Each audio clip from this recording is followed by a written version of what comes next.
Siddipet MLA Harish Rao camp కార్యాలయంలో కాంగ్రెస్ నాయకులు హల్చల్ చేశారు. మధ్యరాత్రి క్యాంప్ ఆఫీసులోకి వెళ్లిన కాంగ్రెస్ నాయకులు కేసీఆర్, హరీష్ రావు ఫ్లెక్సీలు చించివేశారు.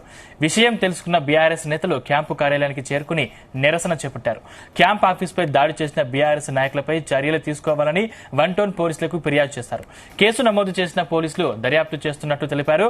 కాగా 2 లక్షల రుణమాఫీ చేశామని, హరీష్ రావు రాజీనామా చేయాలని ఫ్లెక్సీలు ఏర్పాటు చేశారు కాంగ్రెస్ నేతలు.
ఎమ్మెల్యే అధికారిక నివాసంపై అర్ధరాత్రి కాంగ్రెస్ గుండాలు దాడి చేసి ప్రభుత్వ ఆస్తిని ధ్వంసం చేయడం దారుణమని మాజీ మంత్రి ఎమ్మెల్యే హరీష్ రావు మండిపడ్డారు. ఈ దాడిని అడ్డుకోవాల్సిన పోలీసులే దుండగులను రక్షించడం శోచనీయమన్నారు. ఒక ఎమ్మెల్యే నివాసంపైనే ఇంత దారుణంగా దాడి జరిగిందంటే ఇక సామాన్య ప్రజల పరిస్థితి ఏమిటని ప్రశ్నించారు. పోలీసుల సమక్షంలో ప్రభుత్వ ఆస్తిని ధ్వంసం చేసి ప్రజలను భయభ్రాంతులకు గురిచేయడం కాంగ్రెస్ మార్కు పాలనకు నిదర్శనమని మండిపడ్డారు. వెంటనే ఈ ఘటనపై చర్యలు తీసుకోవాలని డీజీపీకి ట్విట్టర్ ద్వారా హరీష్ రావు కోరారు.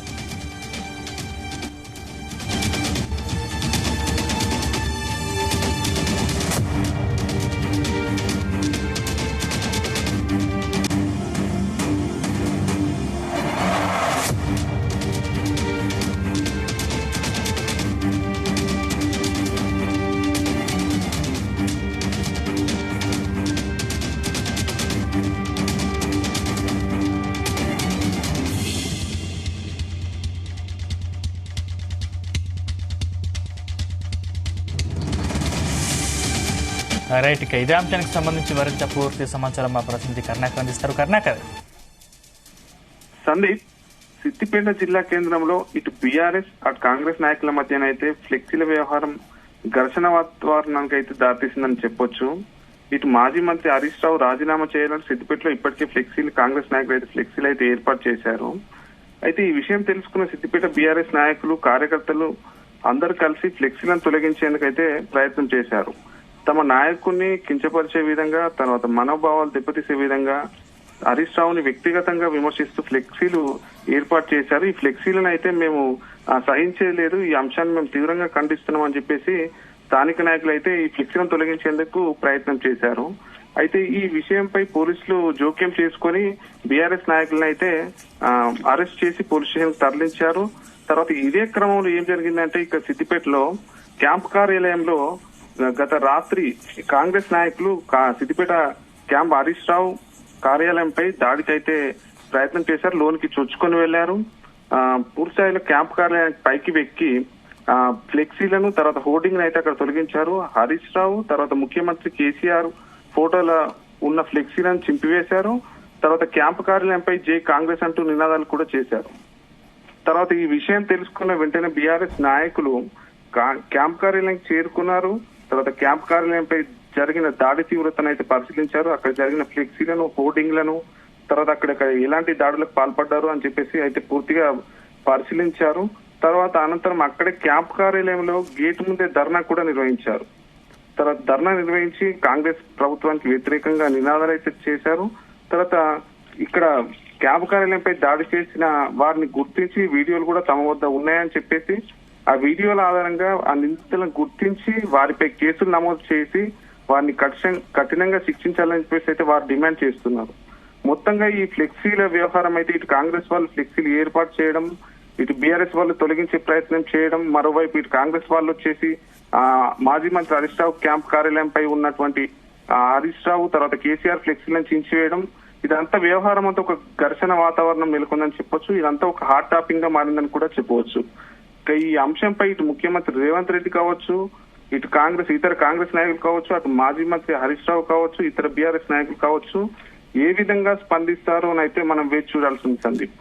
కరుణాకర్, అంటే క్యాంపు కార్యాలయాలు ఏ ప్రభుత్వం ఉంటే ఆ ప్రభుత్వం ఆధీనంలో ఉంటాయి, కానీ సిద్దిపేటలో మాత్రం దానికి విరుద్ధంగా ఇంకా క్యాంపు కార్యాలయంలో మాజీ ముఖ్యమంత్రి మాజీ మంత్రి ఫోటోలు మాత్రం దర్శనమిస్తున్నాయి. అందుకే అక్కడ ఉన్న ఫోటోలు తొలగించామని చెప్పేసి చెప్తా ఉన్నారు. దీనిపై బీఆర్ఎస్ నేతలు ఏ విధంగా రియాక్ట్ అయ్యే అవకాశం ఉంది? అవును, ఇదే అంశంపై గతంలో కూడా అక్కడ క్యాంపు కార్యాలయంలో హరీష్ రావు తర్వాత కేసీఆర్ ఫోటోలు అయితే ఉన్నాయి. ప్రభుత్వ సూచనల మేరకు అయితే ప్రభుత్వం రాష్ట్రంలో ఏ ప్రభుత్వం అయితే ఏర్పాటవుతుందో ఆ ప్రభుత్వానికి సంబంధించిన ముఖ్యమంత్రి ఫోటోలు ఉండాలి, ప్రభుత్వానికి సంబంధించిన ఫోటోలు మాత్రమే ఉండాలి. కానీ దీనికి విరుద్ధంగా ఉన్నాయని చెప్పేసి గతంలో పలుమార్లు కాంగ్రెస్ నాయకులు అయితే కలెక్టర్ కావచ్చు ఇతర మంత్రులకు కూడా వినతి పత్రాలు ఇచ్చారు. కానీ అక్కడ ఫ్లెక్సీలు అయితే కేసీఆర్ ఫోటోలతో హరీష్ రావు ఫోటోలతో ఉన్నాయి. కానీ ఇదే ఇప్పుడు వీరు ఏర్పాటు చేసిన ఫ్లెక్సీలను అదనుగా చూసుకొని ఆ ఫ్లెక్సీలను వీరు వెంటనే కాంగ్రెస్ నాయకులు వెళ్లి అక్కడ చించేసే ప్రయత్నం అయితే చేశారు, చింపివేశారు, హోర్డింగ్లను కూడా తొలగించారు.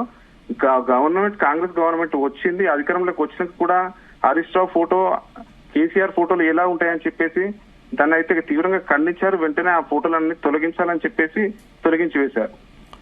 అంటే హరీష్ రావు గారు మాట్లాడుతూ నా ఇంటి మీద కూడా దాడి చేశారని చెప్తాను. నిజంగా ఇంటి మీద కూడా దాడి జరిగిందా? అప్పుడు ఇంటి మీద కూడా జరిగిందంటే ఇల్లు ఆనుకొని క్యాంప్ కార్యాలయం రెండు ఒకే చోట ఉంటాయి. తర్వాత రాత్రి సమయంలో జరిగేసరికి క్యాంప్ కార్యాలయం అయితే ఇంటి పైన తర్వాత క్యాంప్ ఆఫీస్ పైన దాడి జరిగిందని చెప్పేసి అయితే పోలీసులకు అయితే ఫిర్యాదు చేశారు. పోలీసులు కూడా ఘటనా స్థలానికి చేరుకున్నారు, క్యాంప్ కార్యాలయానికి చేరుకున్నారు. అక్కడ ఏం జరిగింది, ఏ విధంగా వచ్చారు, సీసీ ఫుటేజ్ల ఆధారంగా తర్వాత వీడియోలు కూడా తీశారు కొన్ని. ఆ వీడియోల ఆధారంగా కూడా ఆ ఇంటి పైన దాడి జరిగిందా లేదంటే క్యాంప్ కార్యాలయం పైన దాడి జరిగిందా, ఏ విధంగా దాడి చేశారు, ఎవరెవరు వచ్చారు, ఏమేం అసలు దాడులకు పాల్పడ్డారు, ఆ కార్యక్రమాలు చేపట్టారనే అంశంపై కూడా పోలీసులు కూడా ఒకవైపు పూర్తి స్థాయిలో దర్యాప్తు చేపట్టారు. అంటే ప్రభుత్వం వచ్చి 8-9 నెలలు అవుతుంది దాదాపు. అంటే ఇంకా కేసీఆర్ ఫోటోలు ఉంటే మున్సిపల్ అధికారులు ఎందుకు చర్యలు తీసుకోలేదు, ఎందుకు వాటిని అప్పటి నుంచి తొలగించలేదంటారు? ఈ గతంలో కూడా ఇది చాలా సార్లు కాంగ్రెస్ నాయకులు చాలా సార్లు ఫిర్యాదు చేశారు. ఇటు కలెక్టర్ కావచ్చు, అటు స్థానిక అధికారులకు కావచ్చు, సంబంధిత అధికారులకు కూడా ప్రభుత్వం వచ్చి అధికారంలోకి వచ్చిందని చెప్పి ఫిర్యాదు చేశారు. కానీ ఇదే క్రమంలో ఎప్పుడు కూడా ఈ అంశంపై ఎవరు కూడా స్పందించలేదు, స్పందన కూడా రాలేదు. అలానే ఆ ఫ్లెక్సీ ఏర్పాటు అంశం బయట క్యాంప్ కార్యాలయం అని చెప్పేసి పెట్టారు. సిద్దిపేటకు సంబంధించిన ఎమ్మెల్యే నేనుగా ఉన్నానని చెప్పేసి నా ఫోటో ఉండాలని చెప్పి హరీష్ రావు గారు ఆ కోణంలో ఆలోచించి ఉండొచ్చు. దాన్ని మార్చే ప్రయత్నం అయితే ఎప్పుడు కూడా చేయలేదు. కాకపోతే ఇదే అంశంపై కాంగ్రెస్ నాయకులు మాత్రం తీవ్రంగా ఖండిస్తూ వచ్చారు. అధికారులకు కూడా పలుమార్లు ఫిర్యాదు చేశారు. అయినప్పటికీ కూడా అధికారులు ఎవరు జోక్యం చేసుకోలేదు. కాకపోతే నిన్న జరిగిన ఫ్లెక్సీల వ్యవహారంలో హరీష్ రావు రాజీనామా చేయాలని చెప్పేసి ఆ ఫ్లెక్సీలు ఏర్పాటు చేయడంతో పాటు దాన్ని బీఆర్ఎస్ నాయకులు తొలగించే ప్రయత్నం చేయడంతో పాటు ఇదే అదనంగా భావించిన కాంగ్రెస్ నాయకులు క్యాంప్ కార్యాలయంలో ఉన్నటువంటి హరీష్ రావు ఫోటోలు తర్వాత కేసీఆర్ ఫోటోలను తొలగించే ప్రయత్నం అయితే చేశారు.